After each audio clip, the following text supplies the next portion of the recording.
ప్రధానంగా కాంగ్రెస్ పరిపాలన తీరు ఎట్లా ఉందంటే ప్రగల్భాలు మాత్రమే పలుకుతోంది. ఎక్కడ కూడా హామీలు అమలు చేయని పరిస్థితి, సంక్షేమ పథకాలు అమలు చేయని పరిస్థితి రాష్ట్ర వ్యాప్తంగా కూడా కనిపిస్తోంది. తాజాగా యువ వికాసానికి సంబంధించి బ్యాంక్ ప్రొసీడింగ్స్ ని సాకుగా చూపి ఆపడం వెనక కూడా అనేక అనుమానాలు తలెత్తుతున్నాయి. దీనికి సంబంధించి మనకి పూర్తి సమాచారం అందించడానికి మా ప్రతినిధులు లివిల్ మనకి హైదరాబాద్ నుంచి లైవ్ లో అందుబాటులో ఉన్నారు.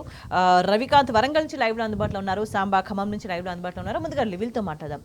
లివిల్, ప్రధానంగా కాంగ్రెస్ తీరు చూస్తే ఎక్కడైనా సరే ఈ పథకం అనేది రాజ్య యువ వికాసానికి సంబంధించనే కాదు, ఏ పథకం తీరు చూసినా కూడా ఇదే వ్యవహార శైలి కనిపిస్తుంది. ముందు కొంతకాలం వరకు ప్రచారం చేసుకుంటారు, అది చేస్తాం ఇది చేస్తామని చెప్తారు, కానీ తీరా అమలు విషయానికి వచ్చేసరికి ఎందుకంటే గతంలో పెట్టిన డెడ్ లైన్లు ప్రతి ఏ ఒక్కటి కూడా డెడ్ లైన్ వాళ్ళు ఇచ్చిన టైంకే ఆ పథకాన్ని అమలు చేసిన పరిస్థితి లేదు, ఇచ్చిన హామీని అమలు చేసిన పరిస్థితి లేదు. ఇప్పుడు యువ వికాసం పరిస్థితి కూడా అంతేనా? రాజీ యువ వికాసం పేరుతో మరి 2వ తారీఖు నిన్న జరగాల్సిన వాటన్నిటికీ సంబంధించి ఏం జరుగుతుంది, యువత అంతా కూడా ఏం మాట్లాడుకుంటున్నారు, కాంగ్రెస్ వ్యవహార శైలిని ఎట్లా తీసుకుంటున్నారు? వాళ్ళ కాంగ్రెస్ ప్రభుత్వం అలవిగాని హామీలతో అధికారంలోకి వచ్చి దాదాపు 19 నెలలు అవుతుంది. అయినప్పటికీ కూడా ఏ ఒక్క హామీ కూడా అమలు చేయడానికి వాళ్ళ నోసుకోలేదు.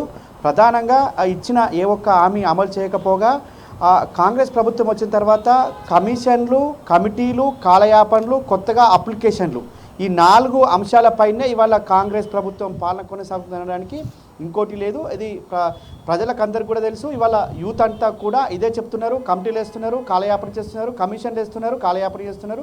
ఇవాళ అప్లికేషన్లు తీసుకుంటున్నారు తప్ప అమలు చేయడం లేదని చెప్పేసి కూడా ఇవాళ చాలామంది యువత అంతా కూడా పెద్ద ఎత్తున కాంగ్రెస్ ప్రభుత్వంపై మండిపడుతున్నారు. ఏదైతే అధికారంలోకి వచ్చిన తర్వాత మొదటగా మేము రుణమాఫీ చేస్తాం 2 లక్షల లోపు, మీరు ఇంకోటి తెచ్చుకోకపోతే కూడా తెచ్చుకోండి అని చెప్పేసి అన్నట్టు చెప్పారు. అది మాట తప్పిరు, అయిపోయింది. తర్వాత రైతు భరోసా అన్నారు, అది మాట తప్పిరు. తర్వాత అనేక హామీలు అమలు కోసం ప్రజాపాలన పేరుతో అప్లికేషన్లు తీసుకున్నారు.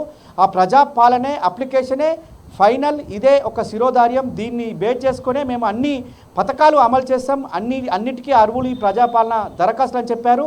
వాళ్ళ ఉత్త చెత్త కుప్పల్లో వేసే చిత్తు కాగితాలు అయినాయి తప్ప ఆ ప్రజాపాలన దరఖాస్తులకు ఇవాళ ఎక్కడ కూడా శాంటిటీ లేదు, వీటిని పరిగణలోకి తీసుకున్న దాఖలాలు లేవు. దాని తర్వాత రేషన్ కార్డులు ఇస్తాం, మళ్ళీ మీ సేవకి వెళ్ళండి అప్లై చేసుకోండి అని చెప్పారు.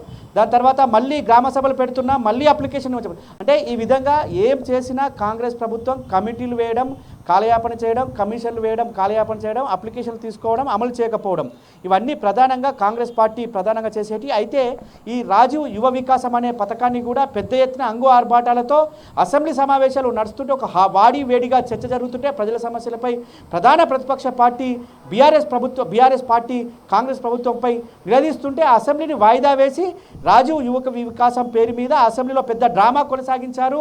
దానికి క్యాబినెట్ మినిస్టర్లతో పాటు అందరు ఎమ్మెల్యేలతో పాటు యువత అవన్నీ పెద్ద ఎత్తున కాంగ్రెస్ యూత్లంతా తీసుకొచ్చి అసెంబ్లీ నింపుకొని పెద్ద ఎత్తున అంగు ఆర్భాటాలు చేసి మేము రాజీవ్ యువ వికాసం కింద 5 లక్షల లోన్లు ఇస్తున్నాం, దీనికి పెద్ద ఎత్తున యువత అంతా తీసుకోవాలని చెప్పేసి పెద్ద ఎత్తున చర్చ పెట్టారు. దాన్ని మొదటగా అందరికి ఇస్తామని చెప్పారు, దాని తర్వాత అప్లికేషన్లు అన్నారు, దాని తర్వాత 2 లక్షలు అన్నారు, తర్వాత 1 లక్ష అన్నారు, చివరగా సిబిల్ స్కోర్ ఉంటేనే ఇస్తామని చెప్పేసి బ్యాంకు వాళ్ళు కూడా చెప్పిన పరిస్థితి. అంటే ఇవాళ కాంగ్రెస్ ప్రభుత్వం రేవంత్ రెడ్డి సర్కార్ ఏది చెప్పినా ఉత్త మాట తప్ప చేతలు కాదనేది మనం ప్రధానంగా అర్థం చేసుకోవచ్చు. ఇవాళ ఈ రాజీవ్ యువ వికాసానికి జూన్ 2 తెలంగాణ ఆవిర్భావ దినోత్సవం సందర్భంగా రాష్ట్ర వ్యాప్తంగా యువత అందరికీ కూడా ఎవరైతే అర్హులు ఉంటారో వాళ్ళందరికీ కూడా మేము అందజేస్తామని చెప్పేసి పెద్ద పెద్ద ప్రకటనలు ఇచ్చారు, పెద్ద పెద్ద ప్రగల్భాలు పలికారు. చివరికి జూన్ 2 పోయింది, ఇప్పటి వరకు కూడా దానిపైన ఇవాళ నిన్న జూన్ 2 అయింది, ఇప్పటి వరకు కూడా దానిపైన ఎలాంటి ప్రకటన చేయలే. ఎప్పుడు ఇస్తారో తెలియదు, ఎవరికి ఇస్తారో తెలియదు. మొదటగా రాజీవ్ యువ వికాసం అప్లికేషన్లు వచ్చినప్పుడు కూడా మీ సేవా సెంటర్ దగ్గర క్యూ కట్టిన పరిస్థితి, ప్రధానంగా దానిపైన ఒక చర్చ కూడా జరిగింది. కాంగ్రెస్ కార్యకర్తలకే మొదటగా ఇస్తారు, ఇక మిగతా వారికి ఇయర్ అనే దానిపైన కూడా పెద్ద ఎత్తున చర్చ జరిగింది, విమర్శలు వచ్చినాయి. ఆ తర్వాత అందరికి ఇస్తాం, దీనికి టైం బాండ్ లేదు, లిమిట్ లేదు, అందరు తీసుకోవచ్చని చెప్పారు. తర్వాత బ్యాంకుల వారు కొర్రీలు పెట్టారు, దీనికి సిబిల్ స్కోర్ అని చెప్పారు. ఆ సిబిల్ స్కోర్ పైన కూడా ఇప్పటి వరకు ప్రభుత్వం నుంచి ఎలాంటి స్పందన రాలే, దానిపైన ఒక సర్క్యులేట్ ఇవ్వలే, ఎలాంటి మెసేజ్ ఇవ్వకుండానే తూతు మంత్రంగా అప్లికేషన్ అయితే తీసుకున్నారు. అది అమలుకు ఎన్ని రోజులు పడుతుందో కూడా చెప్పని పరిస్థితి. ఇదే విధంగా రేషన్ కార్డుల విషయంలో కూడా పెద్ద ఎత్తున ప్రచారం చేశారు, యాడ్స్ ఇచ్చారు, ప్రకటనలు చేశారు. అందరూ మంత్రులంతా కూడా సమావేశాలు నిర్వహించారు, ముఖ్యమంత్రి ప్రకటన చేశాడు. అసెంబ్లీ సాక్షిగా అబద్ధాలు చెప్పి గత ప్రభుత్వం పైన నిందలేశారు తప్ప గత ప్రభుత్వం ఇచ్చిన 6,40,000 రేషన్ కార్డులు కూడా ఈ ప్రభుత్వంలో కనీసం 1% కూడా ఇప్పటికి ఇవ్వలేని పరిస్థితి.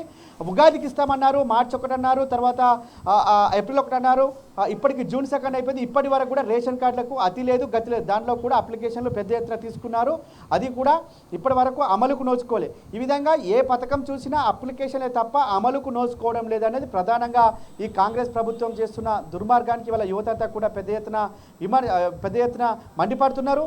ఇవాళ ఈ ప్రభుత్వం వచ్చిన తర్వాత ఏం చేసిరంటే కేవలం కమిషన్లు వేసిర్రు, కమిటీలు వేసిర్రు, అప్లికేషన్ తీసుకున్నారు. ఇంతకు మించి ఇంకోటి లేదనేది మనం ప్రధానంగా చర్చించుకోవచ్చు. ప్రధానంగా ఇవాళ రాజీవ్ యువ వికాసం అనేది నిరుద్యోగ యువతకు ఒక పెద్ద అదే అని చెప్పేసి ఒక బూస్టప్ అని చెప్పారు. దీని ద్వారా పెద్ద ఎత్తున ఉపాధి కల్పిస్తాం, పెద్ద ఎత్తున మేము రుణాలు ఇస్తున్నాం, ఇది దేశంలో ఎవ్వరు చేయలేదు ఇంత పెద్ద ఘనత అని చెప్పేసి గొప్పలు చెప్పుకున్నారు తప్ప ఇవాళ చేసింది ఏం లేదని కూడా ఇవాళ యువతంతా కూడా మండిపడుతున్నారు. జూన్ 2 అంటే తెలంగాణ ఆవిర్భావ దినోత్సవం అనేది తెలంగాణ ప్రజలకు ఒక సెంటిమెంటు. అలాంటి సెంటిమెంట్ రోజు గత బీఆర్ఎస్ ప్రభుత్వంలో అనేక పథకాలు ఇచ్చారు. ఆ పథకాలన్నీ కూడా జూన్ 2నే ప్రూడ్ పోసుకున్నాయి. ఇవాళ తెలంగాణ యావత్ తెలంగాణ గర్వించదగ్గ స్థాయికి దేశాన్ని తీసుకుపోయారు నాటి బీఆర్ఎస్ ప్రభుత్వం, నాటి ముఖ్యమంత్రి కేసీఆర్. కానీ ఇవాళ కనీసం జై తెలంగాణ అనకు పక్కన పెడితే ఆ జూన్ 2కు ఎంతో ప్రాముఖ్యత ఉంది, ఆ జూన్ 2కు ఎంతో విశిష్టత ఉన్నది. అలాంటి రోజున ఇస్తానని చెప్పి కూడా వాళ్ళ మాట తప్పిన ఈ కాంగ్రెస్ మోసపూరిత కుట్రలను ఖచ్చితంగా యువతంతా కూడా పసిగడుతున్నారు ఖచ్చితంగా. అంతేకాకుండా అలవిగాని హామీలలో మరొక హామీ అయిన ఏదైతే ఆనాడు అధికారం కోసం అడ్డగోలు హామీలు ఇచ్చారో అందులో భాగంగా ఉద్యమకారులకు 250 గజాల స్థలంతో పాటు పెన్షన్ ఇస్తామని చెప్పారు ఆ కుటుంబానికి, చనిపోయిన కుటుంబానికి. అది కూడా చాలామంది అడావిడి చేసిర్రు. మీరు ఎఫ్ఐఆర్ కాపీలు ఉంటే, మీ ఉద్యమంలో పాల్గొన్న ఫోటోలు ఉంటే పెట్టండి అని చెప్పేసి పెద్ద ఎత్తున చర్చ చేసిర్రు. అవన్నీ కూడా తీసుకున్నారు. ఇవాళ దానిపైన నోరు మెదపడం లేదు. అంతేకాకుండా ఇవాళ ఉద్యోగం నియామకాలు కూడా ఇదే విధంగా చేస్తారు. అంటే ఈ కాంగ్రెస్ ప్రభుత్వం అప్లికేషన్లు తీసుకుంటారు తప్ప అమలు చేయలేదని ప్రధానంగా చర్చించుకోవచ్చు. స్వేచ్ఛ.